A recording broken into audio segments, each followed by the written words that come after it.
প্রজ্বলিত অগ্নি যেমন জ্বালানির কাঠকে ছাইতে পরিণত করে, ঠিক একইভাবে আমাদের জ্ঞান আলো আমাদের মনের মধ্যে থাকা আত্ম অহংকারকে ছাইতে পরিণত করে।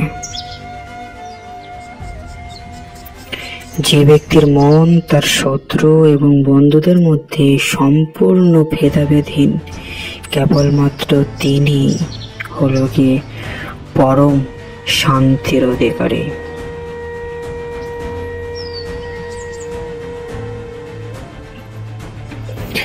মানুষের মনের উপর পূর্ণ নিয়ন্ত্রণ থাকলে সেই স্থিতিতে মনকে বলা হয় আমাদের পরম বন্ধু। যদি ঠিক একইভাবে মনের উপর যদি নিয়ন্ত্রণ না থাকে, তবে সেই স্থিতিতে মন হয়ে ওঠে আমাদের পরম শত্রু। সততার সাথে কর্ম করতে জীবনে বহু বাধার সম্মুখীন হতে হবে। ধৈর্য থাকলে অবশেষে গর্বের সাথে জয় তোমারই হবে।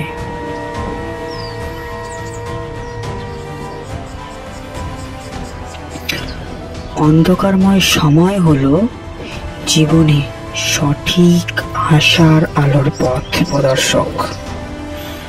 অন্ধকারময় সময় হলো জীবনে সঠিক আশার আলোর পথ প্রদর্শক।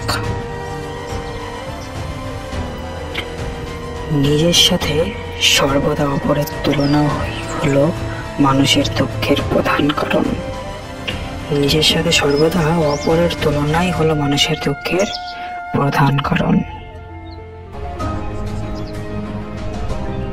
মানুষের মনের উপর যদি পূর্ণ নিয়ন্ত্রণ থাকে, তাহলে সেই পরিস্থিতিতেই বলা হয় মন হলো আমাদের পরম বন্ধু। ঠিক একইভাবে মনের উপর যদি আমাদের নিয়ন্ত্রণ না থাকে, তাহলে সেই পরিস্থিতিতে বলা হয় মন হলো আমাদের পরম শত্রু।